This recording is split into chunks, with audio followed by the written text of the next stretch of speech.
नमस्कार, देश की बात में आपका स्वागत है। मैं हूं आरिश अजहर आपके साथ। रुक करेंगे इस वक्त की हेडलाइंस पर। पीएम के मन की बात की 129वां एपिसोड जारी। पीएम बोले, ऑपरेशन सिंदूर हर भारतीय के लिए गर्व का प्रतीक। अरावली विवाद की सुप्रीम कोर्ट ने लिया स्वतः संज्ञान। मामले में कल होगी सुनवाई।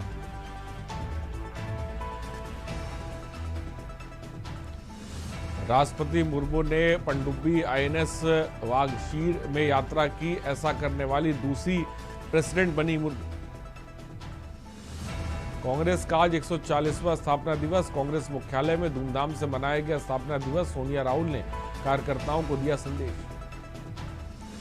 पुलिस मंथन में सीएम योगी ने सिखाया टाइम मैनेजमेंट। बोले, काल का ध्यान न रखने वाला महाकाल का बनता है शिकार। यूपी कप सिरप मामले में बड़ा एक्शन की तैयारी। सरगना शुभम जायसवाल की 38 करोड़ की संपत्ति होगी सीज।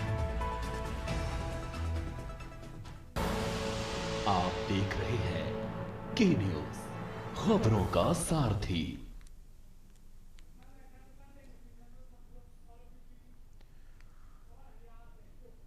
और खबरों की तरफ रुख करते हैं। खबर हरियाणा से है। आपको बता दें कि हरियाणा के ऊर्जा, परिवहन और श्रम मंत्री श्री अनिल विज ने कहा कि प्रधानमंत्री श्री नरेंद्र मोदी का वर्ष 2025 का अंतिम मन की बात कार्यक्रम आज प्रसारित हुआ, जिसमें उन्होंने हमेशा की तरह समाज से जुड़े विभिन्न महत्वपूर्ण विषयों पर सार्थक संवाद किया। उन्होंने कहा कि प्रधानमंत्री हर एपिसोड के माध्यम से देशवासियों को जागरूक करने के लिए उपयोगी, प्रेरणादायक बात कहते हैं।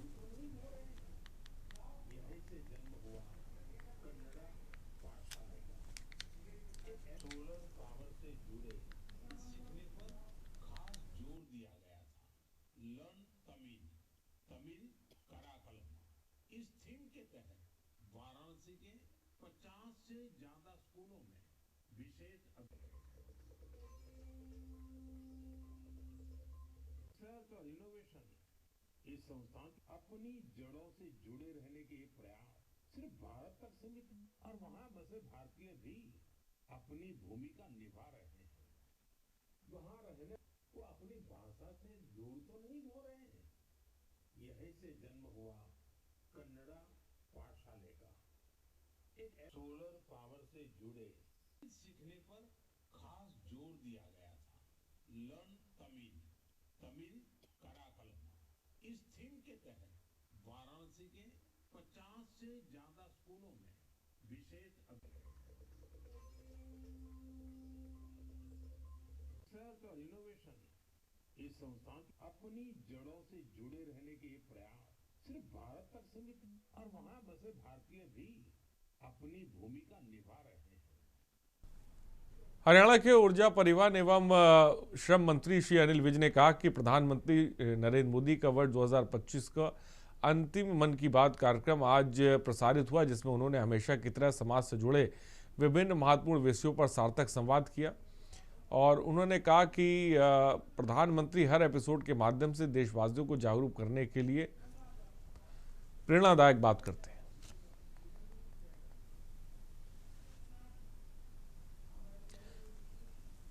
गलत चल रही है, गलत खबर चल रही।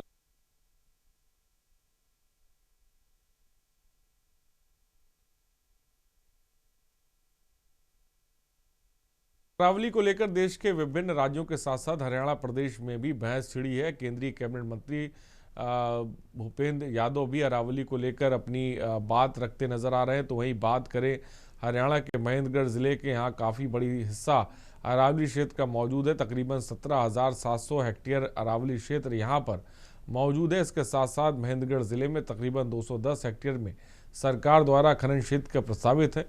लोगों के लिए बड़ा सवाल बन गया है कि क्या अरावली के नए नियमों के अनुसार महेंद्रगढ़ जिले के अरावली में खनन शुरू होगा।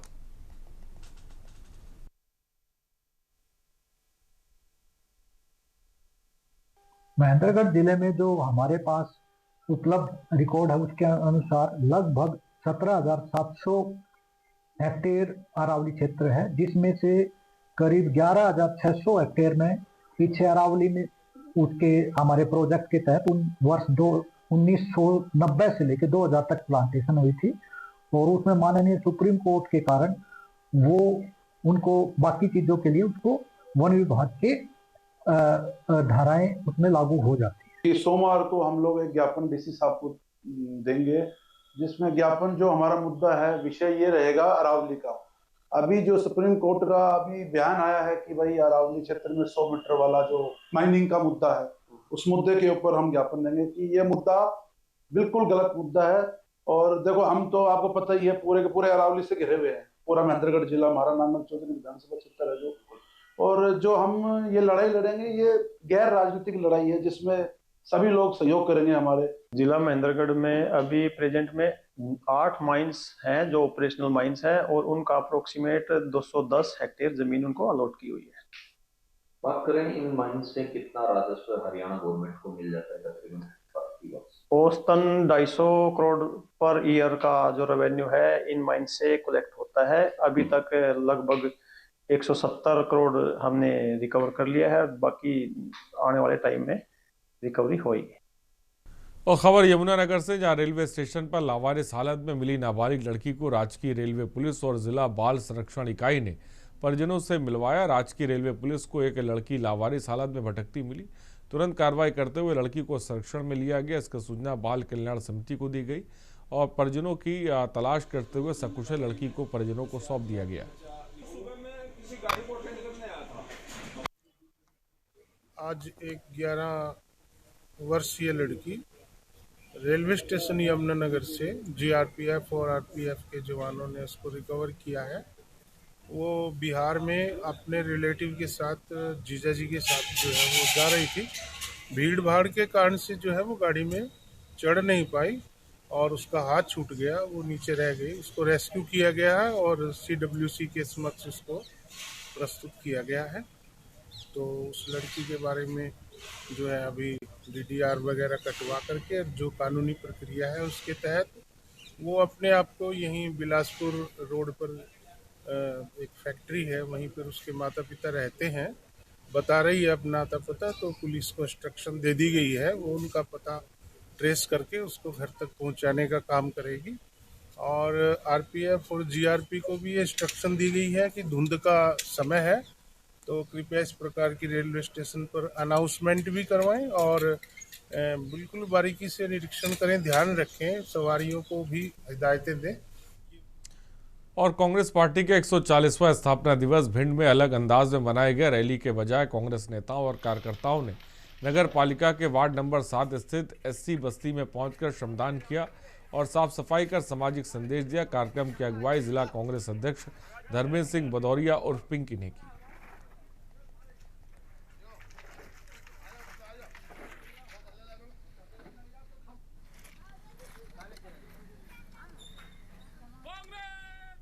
खबर भिंड से, जहां पुलिस ने एक बड़े अंतर्राज्यीय साइबर ठगी गिरोह का भंडाफोड़ करते हुए 5 शातिर ठगों को गिरफ्तार किया।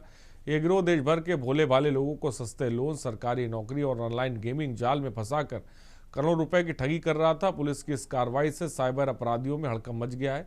मामले का खुलासा तब हुआ जब एक पीड़ित ने थाना उमरी में शिकायत दर्ज कराई थी। फिलहाल पुलिस ने कार्रवाई करते हुए कार में भागते समय पुलिस ने पकड़ा है।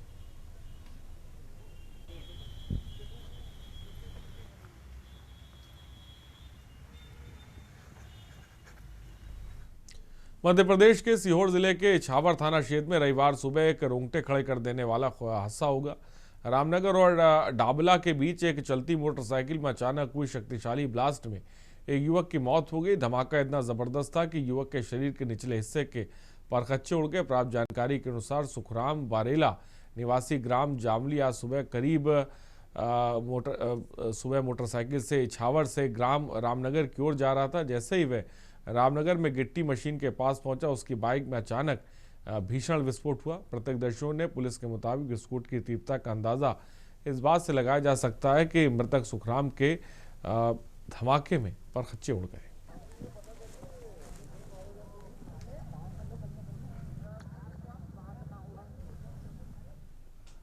खबर भोपाल से, जहां भारतीय जनता पार्टी के प्रदेश कार्यालय में रविवार को पार्टी के पितृ पुरुष और कुशल संगठनकर्ता कुशाभाऊ ठाकरे और मध्य प्रदेश के पूर्व मुख्यमंत्री सुंदरलाल पटवा की पुण्यतिथि पर विशेष कार्यक्रम आयोजित किया गया। इस अवसर पर भाजपा प्रदेश अध्यक्ष विधायक हेमंत खंडेलवाल, प्रदेश संगठन महामंत्री हितानंद जी ने दोनों वरिष्ठ नेताओं के चित्र पर पुष्पांजलि अर्पित की। के पितृ पुरुष जिन्होंने भारतीय जनता पार्टी में एक मिसाल कायम की, ऐसे हम सबके आदरणीय रहे, आदर्श रहे कुशाभाऊ ठाकरे जी की पुण्यतिथि है। हम सब उनको श्रद्धा सुमन अर्पित करते हैं। साथ ही साथ मध्य प्रदेश में 2 बार मुख्यमंत्री रहे और भारतीय जनता पार्टी को गढ़ने में, आगे बढ़ाने में जिनका योगदान रहा, ऐसे सुंदरलाल जी पटवा को भी मैं अपने श्रद्धा सुमन अर्पित करता हूं। और हजारीबाग के मेरू स्थित बीएसएफ कैंप में क्वार्टर से रविवार सुबह एक एएसआई की मौत हो गई। मृतक की पहचान जनार्दन करमाली के रूप में हुई है, जो बोकारो जिले के निवासी थे। पुलिस के अनुसार उन्हें सर्विस एहसास राइफल से गोली लगी है, जिससे मौके पर ही उनकी मृत्यु हो गई। सूचना मिलते ही पुलिस घटनास्थल पर पहुंची है, शव को पोस्टमार्टम के लिए भेज दिया और मामले की जांच शुरू कर दी है।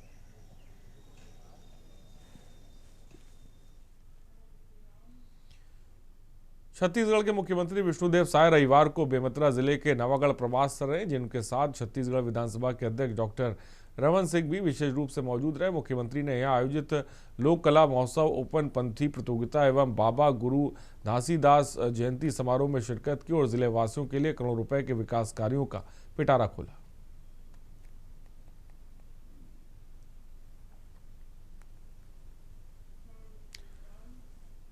छत्तीसगढ़ के दुर्ग जिले के व्यस्ततम पुल गांव चौक पर रविवार को एक दिल दहला देने वाला हादसा हुआ। ऑटो से उतरकर सड़क पार कर रही एक महिला को तेज रफ्तार हाईवा ने अपनी चपेट में ले लिया। टक्कर इतनी भयानक थी कि महिला के शरीर ट्रक में फंसकर करीब 20 मीटर तक घसीटता रह गया। मृतका की पहचान उत्तरा हरमुख के रूप में हुई है, जो ग्राम पंचायत कल्हापुर की रहने वाली थी। चश्मदीदों के मुताबिक उत्तरा पुल गांव चौक पर ऑटो से उतरने के बाद पैदल सड़क पार कर रही थी, जिस दौरान यह हादसा हुआ।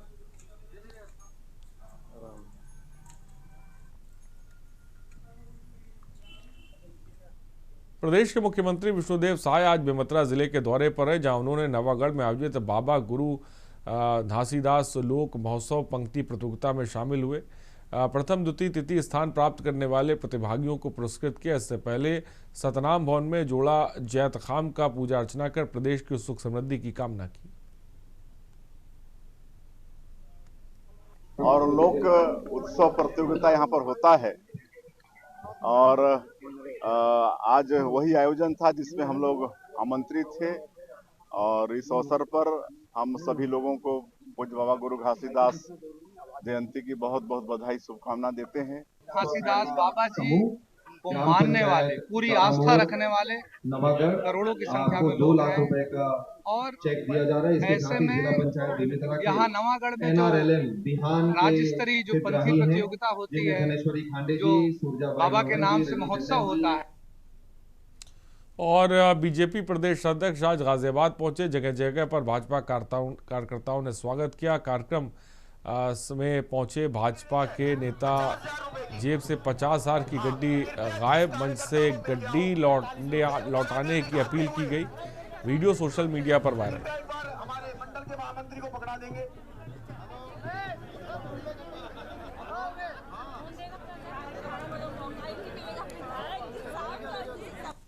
और सबसे ज्यादा दिक्कत तो यही है, खर्च गिर गया है, पूरी गड्डी गिर गई है 50,000 रुपए की। हाँ, कृपया जिस कार्यकर्ता को मिल गया हो।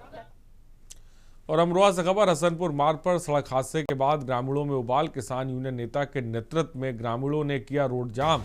आज आजाद समाजवादी पार्टी के कार्यकर्ता भी धरने में शामिल हुए हैं। एसडीएम हसनपुर सीओ मौके पर पहुंचे।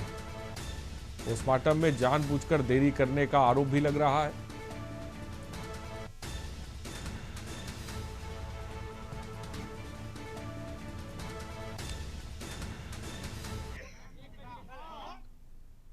देश के सबसे लोकप्रिय मुख्यमंत्रियों में शुमार योगी आदित्यनाथ का बच्चों के प्रति प्रेम रविवार को एक बार फिर देखने को मिला।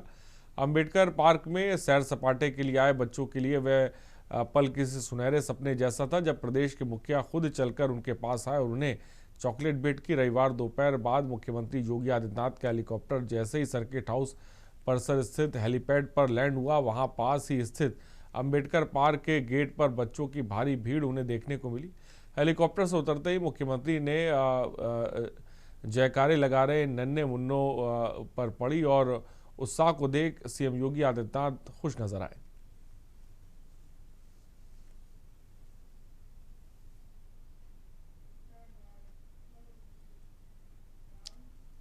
और कड़ाके की ठंड और शीतलहर के बीच उत्तर प्रदेश के मुख्यमंत्री योगी आदित्यनाथ ने आज अपने गृह जनपद गोरखपुर में सड़कों पर रात गुजारने वाले बेसहारा और जरूरतमंदों के बीच पहुंचकर मानवीय संवेदनाएं पेश की। मुख्यमंत्री ने न केवल व्यवस्थाओं का जायजा लिया बल्कि बेघरों को कंबल और भोजन वितरित किया। कंबल वितरण कार्यक्रम के दौरान मुख्यमंत्री ने स्पष्ट संदेश दिया कि उत्तर प्रदेश की 25 करोड़ जनता की सेवा और सुरक्षा उनकी सरकार की शीर्ष प्राथमिकता है।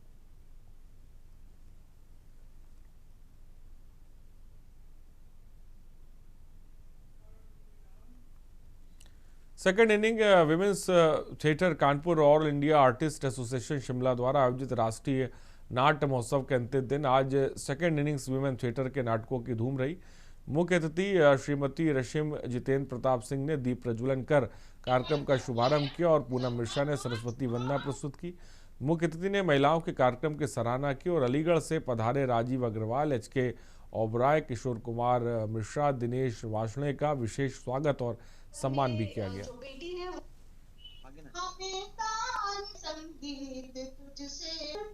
राष्ट्रीय नाट्य महोत्सव का तीसरा दिन है और तीसरा दिन ऑलमोस्ट खत्म होने पर है और आज हमारी मुख्य अतिथि थी मिसेस डीएम रश्मि जितेंद्र प्रताप सिंह और उन्होंने हमारे कार्यक्रम को बहुत एंजॉय किया। वो पूरे टाइम बैठी और बहुत बहुत मजा आया उनको। और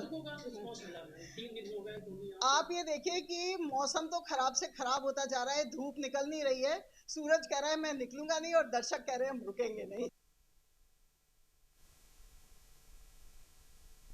और राजधानी लखनऊ की गोसाईगंज कोतवाली पुलिस ने अपराधियों और वांछितों के खिलाफ चलाए जा रहे विशेष अभियान के तहत बड़ी सफलता हासिल की। पुलिस ने न्यायालय द्वारा जारी गैर जमानती वारंट के आधार पर एक साथ 22 वांछित आरोपियों को गिरफ्तार कर सलाखों के पीछे भेज दिया और गोसाईगंज थाना प्रभारी दिलेश सिंह के कुशल नेतृत्व में पुलिस टीम ने रविवार को क्षेत्र में सघन दबिश दी और ये कार्रवाई उन आरोपियों के खिलाफ की गई जो लंबे समय से विभिन्न अपराधी मामलों में वांछित चल रहे थे।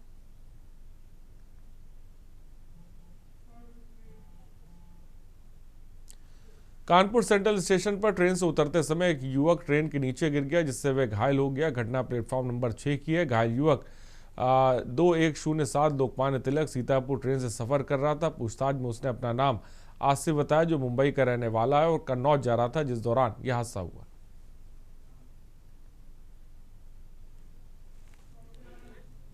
जिले के मोहल्ला नारायणपुर में आज शोक और आक्रोश की रैली दौड़ गई। ये एक खुले तालाब में डूबने से 3 वर्षीय मासूम आरव की दर्दनाक मौत हो गई। इस घटना ने नगर पालिका परिषद के विकास कार्यों के सुरक्षा मानकों पर गंभीर सवाल खड़े किए।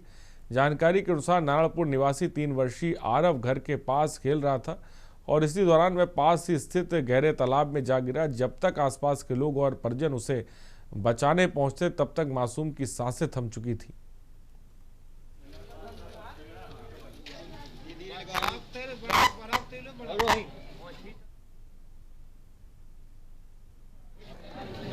आज यहाँ क्या घटना हो गई है? बिहार बस्ती में 3 साल का एक बालक खेलते खेलते वो तालाब में गिर गया जाके और उसी में डूब के मर गया। घर वाले ढूंढते रहे पहले चारों तरफ। बाद में जब वो उसकी डेड बॉडी तालाब के ऊपर आई तो मोहल्ले के लोगों ने बताया, तब उनके एक माता पिता तब उनको लेके आए यहाँ पे फिर अपने घर पे। बहुत ही शोक का माहौल है।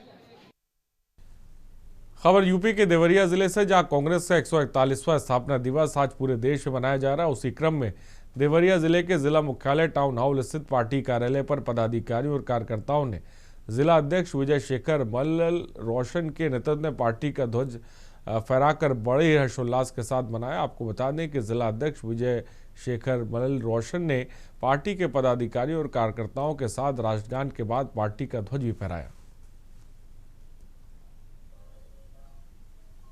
141वां स्थापना दिवस है और हम देवरिया कार्यालय पे मना रहे हैं और पूरे भारतवर्ष में मंडल अध्यक्षों द्वारा, ब्लॉक अध्यक्ष हर जगह मनाया जा रहा है। ये कांग्रेस पार्टी की स्थापना, जैसे अध्यक्ष जी ने बताया, 1885 में आज ही के दिन हुई थी। और हैरत की बात यह है कि इसका स्थापना करने वाला व्यक्ति वो अंग्रेज था, A.O. ह्यूम, और इस कांग्रेस पार्टी ने उन्हीं अंग्रेजों को हटाने का साथ जो है जिम्मा लिया। उस आदमी को, उसका पीछे राज ये था कि न्याय होना चाहिए। और फर्रुखाबाद शहर के प्रतिष्ठित माउंट लिट्रा जी स्कूल में वार्षिक खेल दिवस समारोह का आयोजन अत्यंत हर्षोल्लास और उत्साह के साथ किया गया। इस अवसर पर स्कूली बच्चों ने न केवल अपनी खेल प्रतिभा का प्रदर्शन किया बल्कि सांस्कृतिक प्रस्तुतियों से सभी का मन मोह लिया। समारोह का औपचारिक शुभारंभ मुख्य अतिथि आकांक्षा समिति की अध्यक्ष डॉक्टर वंदना द्विवेदी, धर्मपत्नी जिलाधिकारी आशुतोष कुमार द्विवेदी ने किया। कार्यक्रम में स्कूल के director doctor Ranjana Chaudhary, chairman Arun Gangwar, प्रधानाचार्य रबाब आबदी और अजय प्रताप सिंह ने संयुक्त रूप से मां सरस्वती के चित्र पर माल्यार्पण कर दीप प्रज्वलित कर आयोजन की शुरुआत की।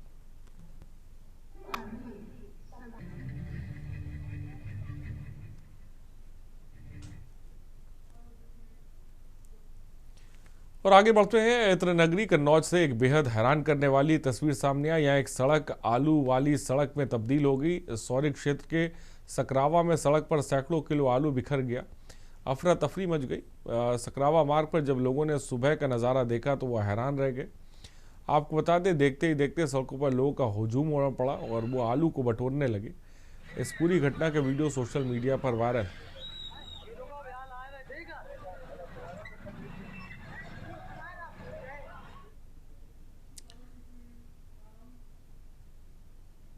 सुल्तानपुर जनपद के जयसिंहपुर कोतवाली क्षेत्र अंतर्गत बिरसिंहपुर बाजार में रविवार को समय हड़कंप मच गया जब किन्नरों के दो गुट आपस में भिड़ गए। इलाके में नेक मांगने के वर्चस्व को लेकर ये लड़ाई हुई जिसमें दोनों गुटों का संघर्ष खूनी संघर्ष में तब्दील हो गया। फिलहाल पुलिस मामले की जांच कर रही है।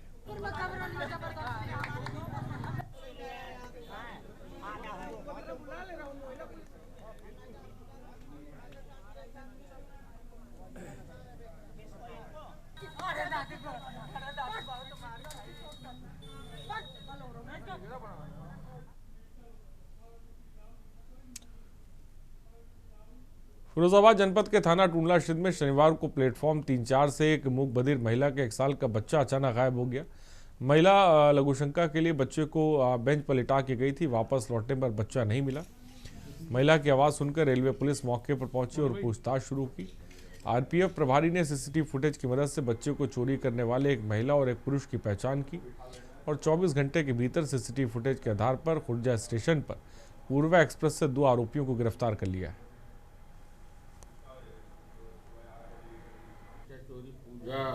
गूंगी है जो उसका था और ये प्लेटफार्म नंबर 3/4 पे पार्सल के पास थी। वहीं से तो उन बच्चा को लेकर के एक पुरुष एक महिला चले गए। वो सूचना देती है आकर के थाना टूंडला पे। उसके आधार पे इंस्पेक्टर एसओ टूंडला और आरपीएफ की फोर्स सीसीटीवी कैमरा तलाशते हैं। उसमें तो वो पूर्वा एक्सप्रेस पे B4 कोच में चढ़ते हुए दिखाई देती है। इसके आधार पे ट्रेन को रोका गया। वहाँ दादरी में नहीं मिले। फिर पुनः ये लोग तलाशते हुए वहीं सूचना मिला तो खुर्जा आए। खुर्जा पे तो ये दोनों व्यक्ति बच्चे को लिए मिल गए। फर्रुखाबाद के जिलाधिकारी आशुतोष कुमार द्विवेदी और पुलिस अधीक्षक श्रीमती आरती सिंह के निर्देशन में आरटीओ प्रवर्तन सुभाष राजपूत, क्षेत्राधिकारी यातायात अभय वर्मा और यातायात प्रभारी सत्येंद्र कुमार द्वारा नगर के पेट्रोल पंप पर बिना हेलमेट पेट्रोल लेने वाले वाहनों की सघन चेकिंग की गई। इस दौरान 53 वाहनों के चालान भी काटे गए।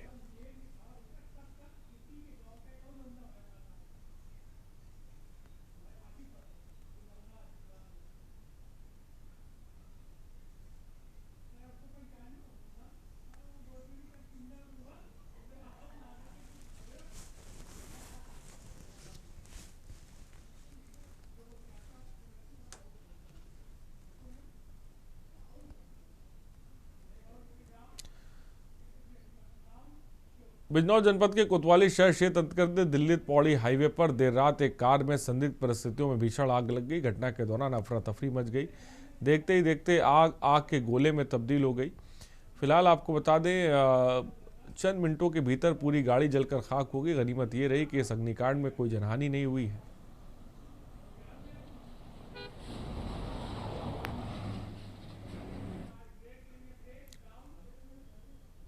रुकते हैं ब्रेक के लिए, जल्द लौटेंगे।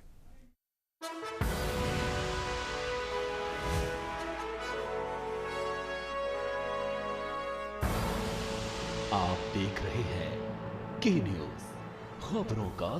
और ब्रेक के बाद आपका स्वागत है। कानपुर जहां प्रतिवर्ष की तरह इस बार भी हिंदी साहित्य, रामचरितमानस और भारतीय संस्कृति और अद्भुत संगम देखने को मिल रहा है। देश और प्रदेश के नामचीन विद्वान, हिंदी साहित्यकार, कवि और हिंदी प्रेमी बड़ी संख्या में एक मंच पर एकत्रित हुए। ये मंच केवल कविता का नहीं बल्कि हिंदी और भारतीय संस्कृति के आत्मा का मंच है।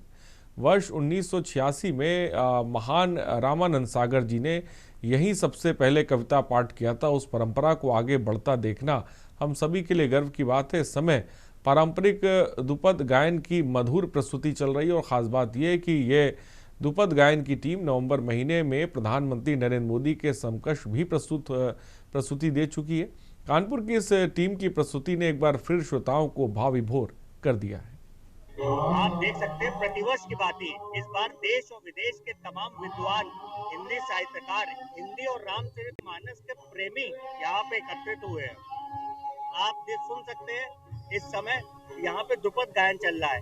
ये वही गायन है जो मोदी जी के सामने नवंबर के महीने में प्रस्तुत किया था और अपने कानपुर के ही वो पूरी टीम थी जिन्होंने प्रस्तुत किया था। आज वो यहाँ पे भी अपना प्रस्तुति दे रहे हैं। साथ ही हमारे शबीना आतिफ जी और सुप्रसिद्ध कवि कविता तिवारी जी और अन्नू अवस्थी जी, ये सभी हमारे मंच पे आज विद्यमान है। औरैया जनपद में अपराध और अपराधियों के खिलाफ चलाए जा रहे अभियान के तहत औरैया पुलिस को बड़ी सफलता मिली। औरैया कोतवाली और अजीतमल पुलिस की संयुक्त टीम ने मुठभेड़ के दौरान 2 शातिर बदमाशों को गिरफ्तार किया है जिनके पैर में गोली लगी है। जानकारी के अनुसार पुलिस टीम पन्नर नहर के पास संदिग्ध वाहनों और व्यक्तियों की चेकिंग कर रही थी। इस दौरान 2 संदिग्धों को पुलिस ने गिरफ्तार किया है। दिनांक 28 दिसंबर 2025 को जनपद औरैया में संदिग्ध व्यक्ति, संदिग्ध वाहनों के विरुद्ध में चेकिंग अभियान जो कि रेगुलरली चलाया जाता है वो चलाया जा रहा था। उसी में हमारे थाना अजीतमल, थाना कोतवाली की पुलिस जो है नाकाबंदी करके चेकिंग कर रही थी। वहीं पे एक मोटरसाइकिल पे 2 सवार जिनको रुकने का इशारा किया गया, उन्होंने पुलिस पार्टी को देख के अपनी मोटरसाइकिल भगाई और भागते भागते पुलिस पार्टी पे फायर किया। पनहर नहर के पास में जो थाना कोतवाली अंतर्गत पड़ता है वहाँ पे पुलिस के द्वारा सिखलाए हुए तरीके से आत्मरक्षार्थ फायरिंग की गई जिसमें दोनों बदमाशों के पैर में गोली लगी है। दोनों बदमाशों को अस्पताल में उपचार हेतु भिजवाया गया है। और रुक करते हैं उत्तराखंड की खबरों की तरफ। नैनीताल में कोरोना काल में ऑक्सीजन की आपूर्ति के लिए करीब 1.5 करोड़ रुपए की लागत से बीडी पांडे अस्पताल में ऑक्सीजन जनरेशन प्लांट लगभग 1 साल से ठप पड़ा है। बीते दिनों हाईकोर्ट की फटकार के बाद शासन की ओर से बीमार प्लांट का उपचार शुरू कर दिया है। जल्दी दोबारा अस्पताल में ऑक्सीजन, जल्द ही आपको बता दें दोबारा ऑक्सीजन प्लांट से ऑक्सीजन की सप्लाई शुरू हो जाएगी, ये अस्पताल प्रबंधन का कहना है।